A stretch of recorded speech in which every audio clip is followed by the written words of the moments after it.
cavity, all right? It's usually somewhere in here that fertilization takes place. Then the isthmus of the oviduct is a more narrowed portion. Most of it is actually passing through the uterine wall. So this would be the isthmus. So there are three components to the oviduct: the fibria, the infundibulum, the ondula, and the isthmus. And obviously, we've gone over it multiple times.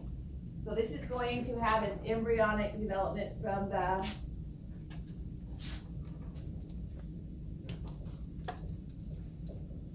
paramesonephric duct. Okay. All right, so let's move into or towards, talk about the uterus, yes. And that's for the ampulla or for the isthmus? Or for all of them? All of it. All of it. So oviduct and uterus and the upper part of the vagina come from the paramesonephric duct. Okay, similar to all those structures that develop in the male from the mesonephric duct. All right, so let's look at the structure of the uterus now. And again, we're going to do it in an upright fashion. Okay. So the uterus can be considered similar to the shape of an upside down pear. So the bottom of the pear is the top of the uterus. Draw it a little bit more symmetrical.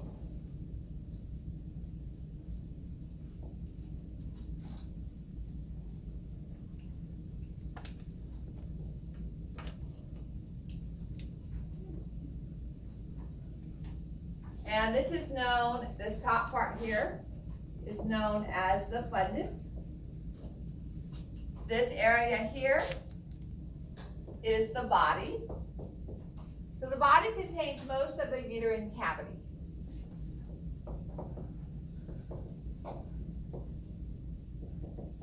Just a little bit of the fundus would be found containing this upper portion of the uterine cavity. All right. And then where it narrows here is the cervix.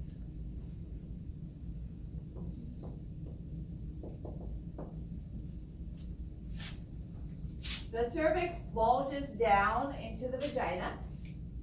So what I'm drawing in blue would be the vagina components or vaginal components. Okay. From the vagina, entering into the uterine cavity, the sperm are first going to pass through this opening here, the entrance to the cervix, which is known as the external os. Os means opening. Okay. The channel through the cervix through which they would travel, this is not drawn to size, is the cervical canal.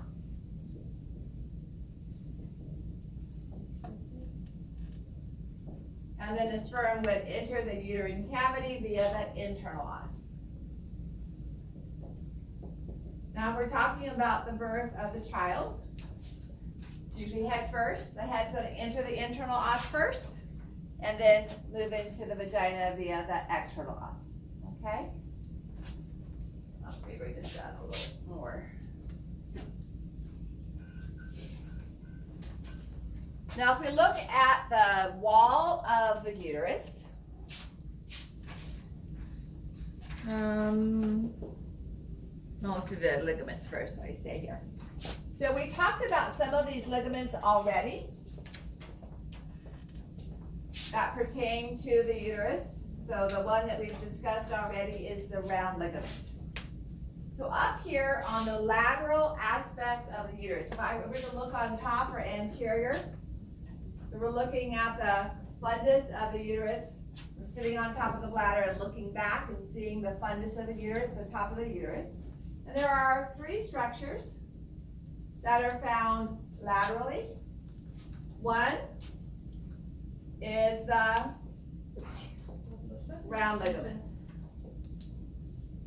Okay? That's the most anterior component coming from the lateral aspect of the uterus is the round ligament.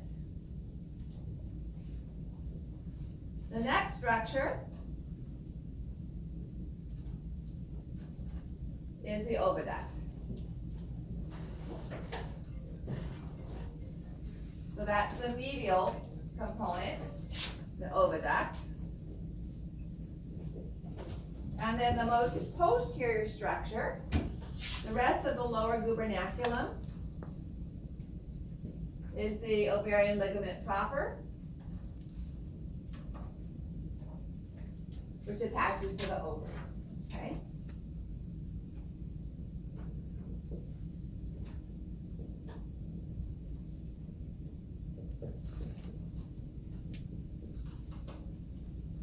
So what we're looking at for that, oh, that doesn't have it. But we're looking, let me go back to that image I showed you from Netters.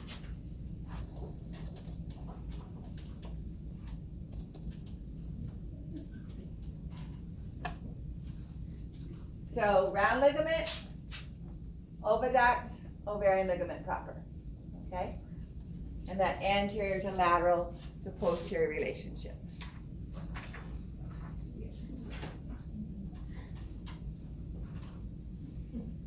So while we're on this image, you can see the most posterior ligament here is called the uterosacral ligament. It's a thickening of collagen tissue. So I'll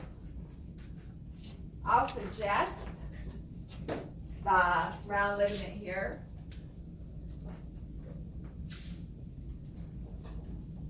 And the ovarian ligament here. Okay, you can use that key over there. And then from down here, from the cervical region, we see another cord-like structure that's passing posterior around the rectum to attach to the sacrum. And that is the uterosacral ligament. Okay, so the uterus is kind of pulled both anterior and posterior. So it's pulled anterior by the round ligament and posterior by the uterosacral ligament. Okay. Now, any questions on that? All right, we're going to look at this peritoneal structure here. So do you remember the membrane, the 3 P's, the serous membranes, the pleural membrane, visceral and parietal? The pericardium, visceral and parietal. We'll talk about that in our next unit. And in the abdominal cavity, we have the peritoneum, okay? The pelvis is infraperitoneal. So the uterus and the bladder are below the peritoneum, but they contain part of it on their structure. So the parietal peritoneum is attached to the fundus and about partially down to part of the cervix. And then it goes up over the bladder and comes down up over part of the rectum. Okay? So this is all peritoneum. Where it's actually attached to the uterus itself, it is identified as the perimetrium. Metrium is our root word for uterus. Okay? So if we look at this old model, the perimetrium is this blue region of peritoneum that's actually attached to the uterus. If you look at the side, you can see it's kind of like a sheet hanging over a clothesline, where it forms a double layer as it hangs over the oviduct. Okay? We'll look at this again when we talk about the digestive system at the end of the semester, but a double layer of peritoneum is called a mesentery. There's a mesentery between the liver and the stomach. There's a mesentery that hangs over the abdominal organs and comes back up again, the greater omentum. So we have a lot of mesenteries in the digestive system. We have 3 sets of mesenteries, all part of the same double layer of peritoneum that support the oviduct, the uterus and the ovary. So this is probably the best picture on which to see those. So we have, if my sweater, I was gonna bring a sheet in today, I always forget to do that. So if my sweater, my arm here is the oviduct, my upper limb is the oviduct, here is the peritoneum as it hangs down, inferior to the oviduct. It's forming two layers with connective tissue and blood vessels in between. So that's called the mesentery of the oviduct, or mesosalpinx. Remember, oviduct is also known as salpinx? All right, so that's what we're seeing right here. Then part of it comes out partially around the ovary, and it's called the meso-ovarium. I'm going to draw this on the board for you. The rest of this, lateral to the uterus, a double layer, is the mesometrium. Okay? So the mesosalpinx, meso-ovarium, and mesometrium are all components of the peritoneum. And unfortunately, I left an error in. On page 92, where it has broad ligament, it looks like all those three structures belong to the broad ligament. Mesometrium is also known as the broad ligament. So all the other structures are not. So only the broad ligament here is just the mesometrium. Broad ligament does not refer to meso-ovarium or mesosalpinx. Okay? So, may I erase the board? And I'm going to put up this diagram. Actually, I'll leave that on there because I still want to label the uterine structures, but let me put this up there. This is what I would have drawn. So here we have, this is making a sagittal section, not through the uterus, but out here. All right? So we're cutting through the oviduct and through the ovary, but not through the uterus itself.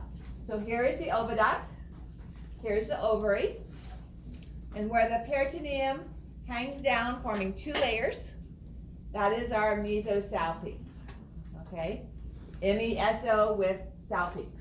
So here, mesosalpinx, draped over the oviduct.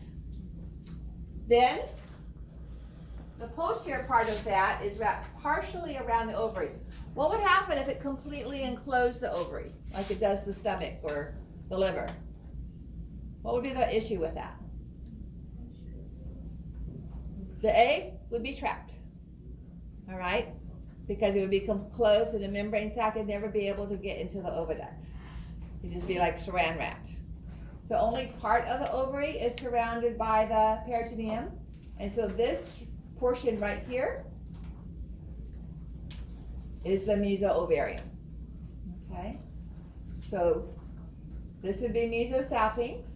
Then this posterior part right here is partially wrapped, kind of like half a sandwich. It gets paper wrapped around it. That's the meso-ovarium. And then the rest of it hanging down here is mesometrium. Okay, or broad ligament. Again, back to this image, here's the mesometrium.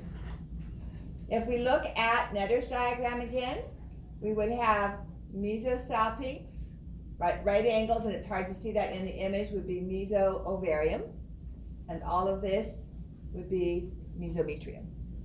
Okay. Now, we have one of my favorite plasticized models, not plastic, but plasticized models, is the female. And it's actually the best one we have to see the mesosalpinx. So this is a woman's pelvis that was under high pressure, embedded with fluid plastic that is hardened. It's been cut, so this is anterior. This is in the same view that you're seeing here. So here's the bladder. Here's the fundus of the uterus that you can cut and see inside. Here's the rectum. So down in here will be the uterosacral ligaments that you see here. All right, and over here are the three structures that are attached laterally to the fundus of the uterus. Before you get shocked when it comes around to you, she did not flush out her colon before she passed away. So her rectum has plasticized fecal matter. Okay, you're touching plastic if you touch it and it doesn't stink, but that brown stuff in there is fecal matter. All right, now this opening here is the vagina. So when you look up into that, you can actually see the external os of the cervix. Okay, so if a woman uses a diaphragm for contraception, it fits like a cup up around in this area right here. The thickened rim of the diaphragm fits in there and covers the tip of the cervix and blocks that external os. If she has children or gains or loses a lot of weight, that has to be refit because the size and shape is going to change. So you can look up into the vagina, see the external os of the cervix. Here you can see the top of the fundus, so the most anterior structure is going to be the round ligament, okay? So I'm gonna put a pin with the letter A into the round ligament. So A is going to be round ligament. Then I will put a B into the oviduct.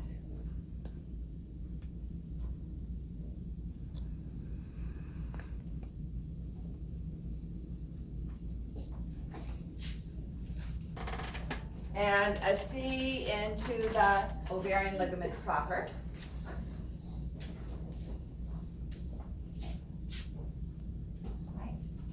And then you can see the mesosalpinx. It's kind of like a chair like this, all right? So the more vertical structure associated with the oviduct is the mesosalpinx, and coming out at right angles is the mesoovarium. So I'm gonna put the letter D into the mesoovarium, which I don't have up here, so. And then I'm gonna put the letter E into the uterosacral ligament. I think you can find the mesometrium, okay?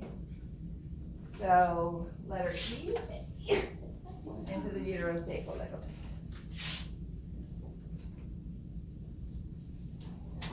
Yeah. All right, so I'm gonna pass this around. If you don't get a chance to see it before lecture is over, go ahead and make sure you take a look at it afterwards, okay?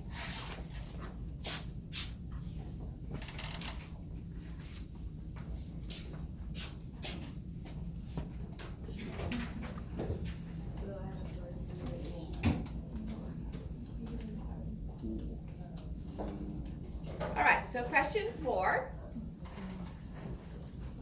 The ovarian ligament proper. Did we do this one already? No. No. The ovarian ligament proper and the round ligament develop from which of those structures that are listed up there?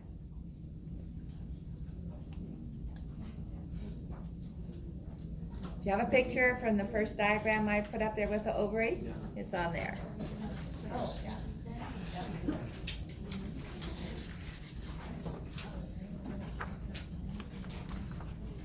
Remember the round ligament, I'll give you some clues. The round ligament passes through the deep inguinal ring to attach to the inner portion of the labia majora. And what that develops from the same thing in the male that attaches the testes to the inside of the scrotum.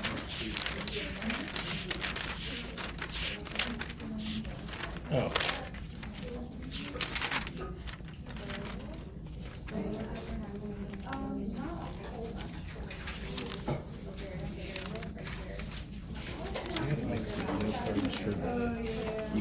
Oh, you're okay.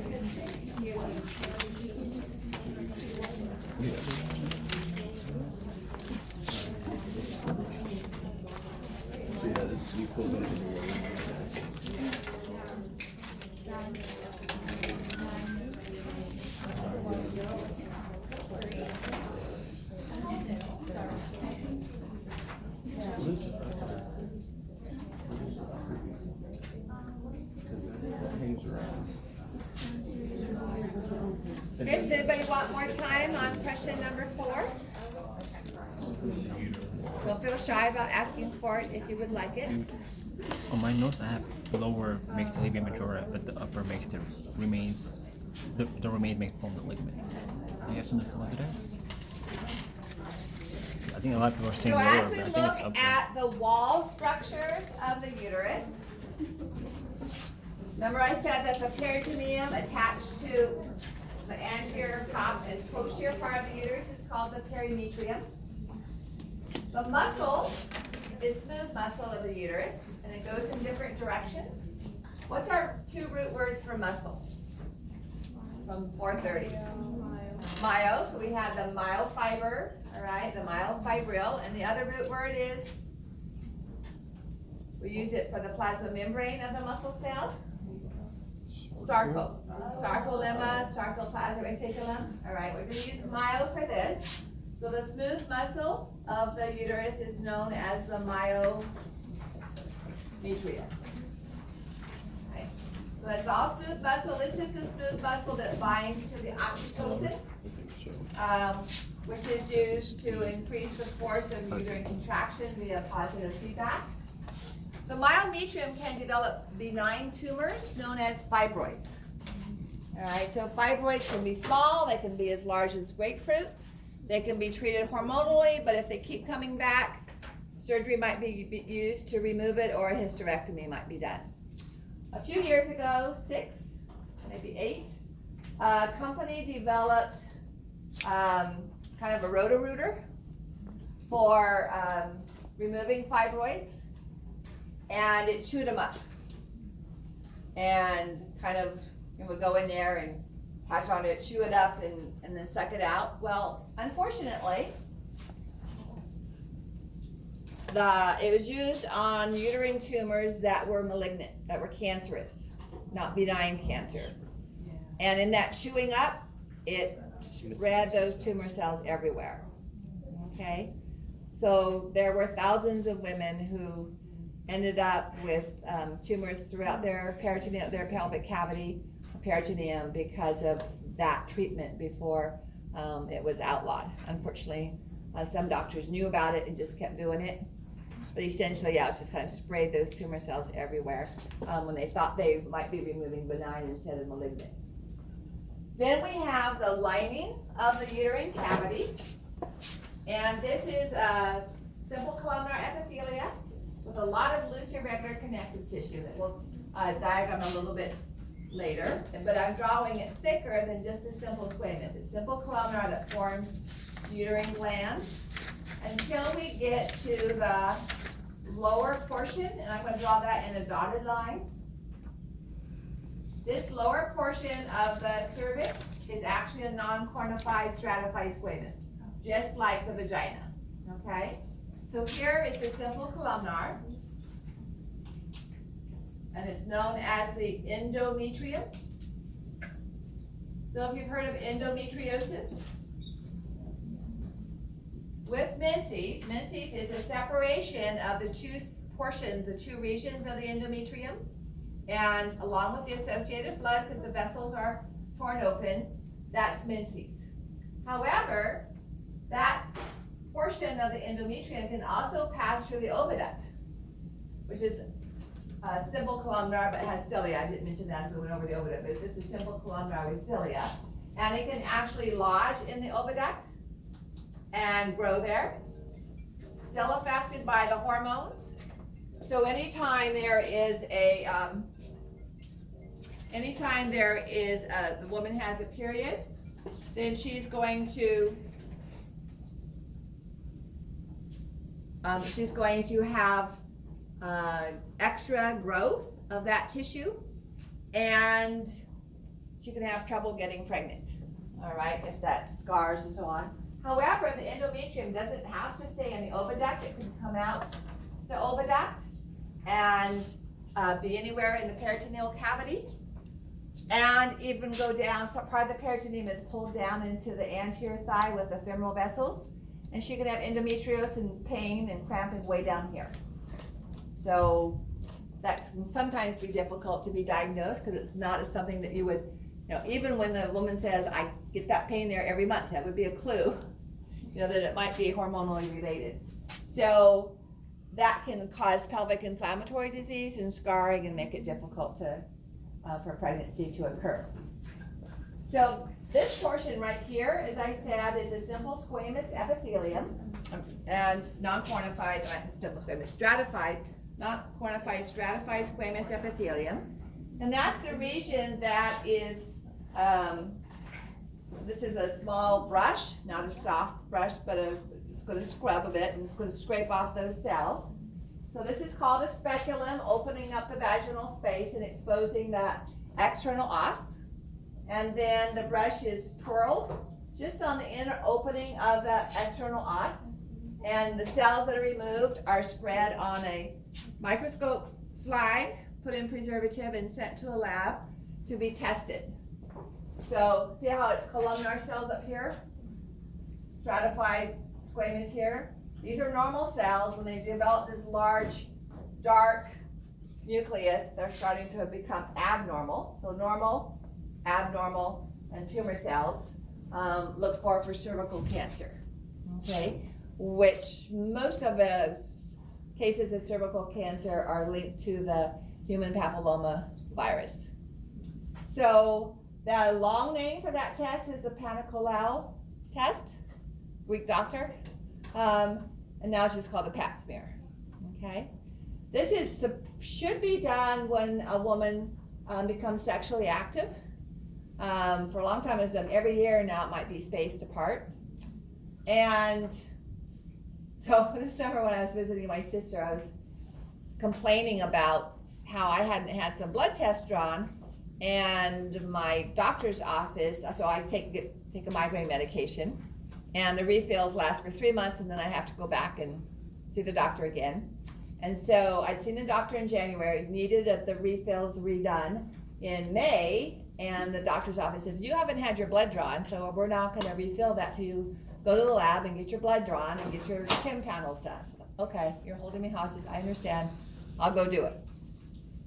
So I'm telling my sister about this, and I said, I'm due for a mammogram this year, but it's been about 4 or 5 years since I've had a pap smear because my OBGYN retired and I wasn't happy with the group that he sent my file to. I just haven't done the research to find a group I like. And she looked at me and she said, well, I've got a confession to make. So my first mammogram was before I got pregnant with my twins.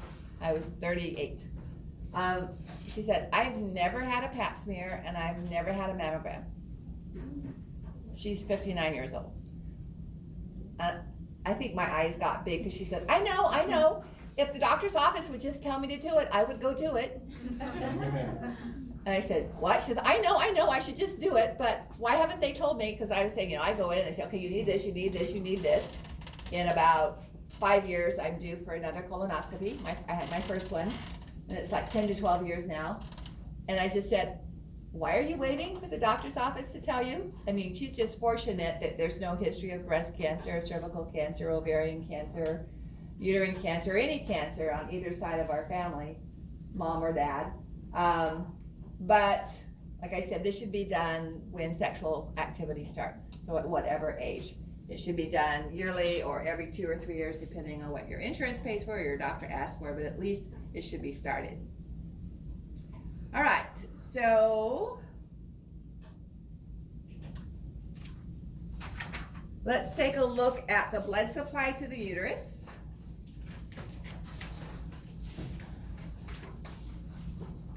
Last question. The peritoneum contributes to the formation of which of the following uterine support tissues?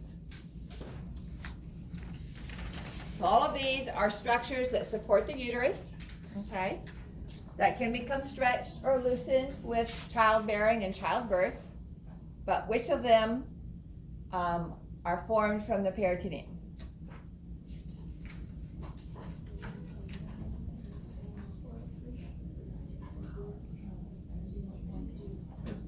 So I made it easier. I didn't say mark all that apply.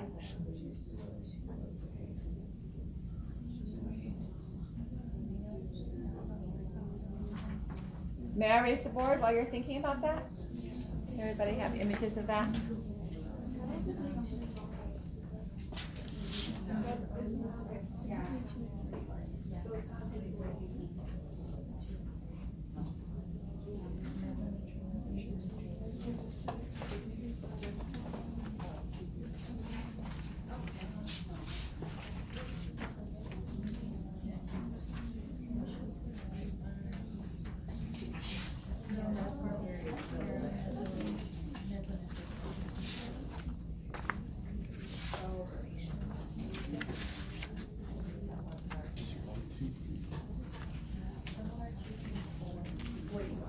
Definitely just right by the round ligament. Yeah, that's it, like contemplating around living right now.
You guys still checking on things?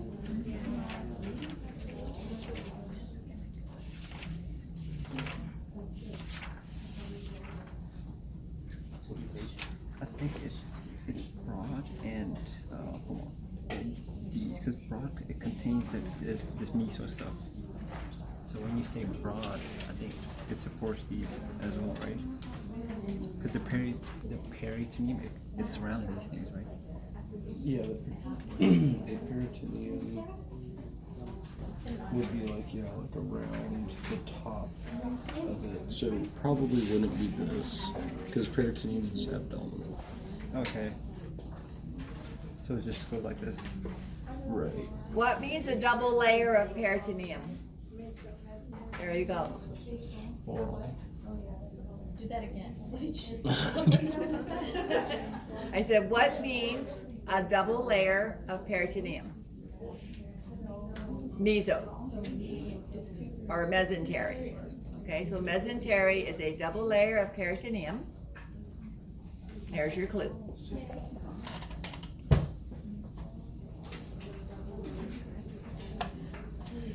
All right, so I'm on page 94, looking at the endometrium. And I've added the myometrium and perimetrium to the diagram because I want to talk about the blood supply. So all of this is myometrium. Okay, the smooth muscle, you can't see the perimetrium. You'll notice that this region of the endometrium is dark. That's because it's a more dense regular connective tissue, like the reticular layer of our dermis of the skin. And this layer is a lighter color. So the endometrium is formed of two components. And they have structurally different, they work different components. So A is known as the stratum functionalis. B, which contains the base of the uterine glands, is known as the stratum basalis.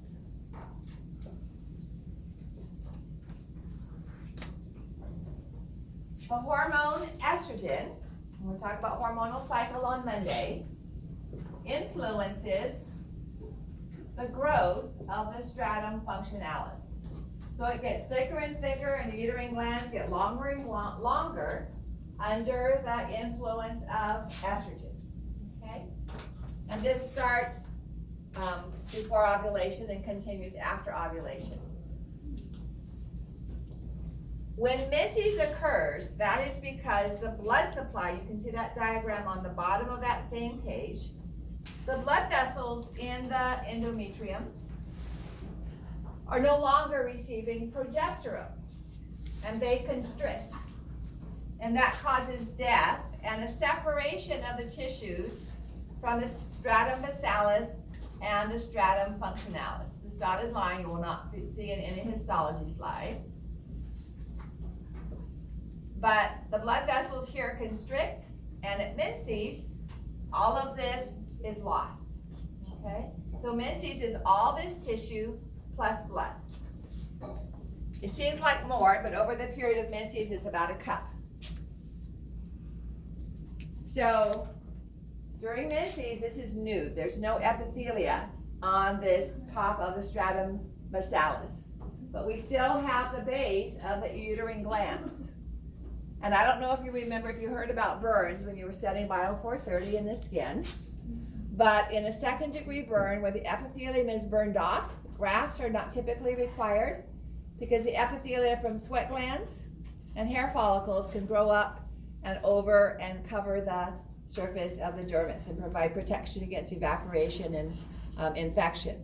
So when the stratum functionalis is lost, we still have the base of the epithelium of the uterine glands, and in a few days that will grow up and cover the stratum basalis. And then as we move through the cycle and estrogen levels increase, the stratum functionalis gets thicker. And then it doesn't grow so fast as fast, but the glands are still growing. So they become very coiled. All right? And this is the cycle of the endometrium that we'll look at next week for the hormonal cycle. So the blood supply, so the stratum functionalis is what's lost. Stratum basalis remains. When a baby is born and the afterbirth, which is the placenta, separates from the uterus and is delivered, it is also including all of the stratum functionalis, which is where the placenta is developed, but the stratum functionalis for the entire lining of the uterus. The same type of tissue is lost, all right? Same region. So if we look at the blood supply to the uterine wall, most of it is coming from the uterine artery. We'll look at that in our next unit. Branches, this would be uterine artery here. There are two of them, left and right. Branches come in to the myometrium and form an arcuate artery that travels through the myometrium.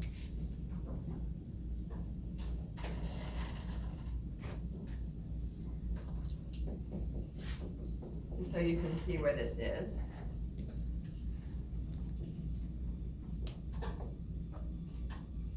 So this is the arcuate artery.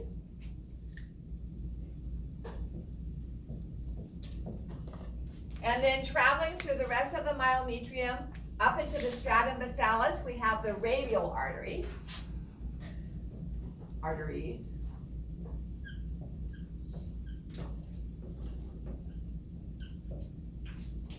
So these are the radial arteries.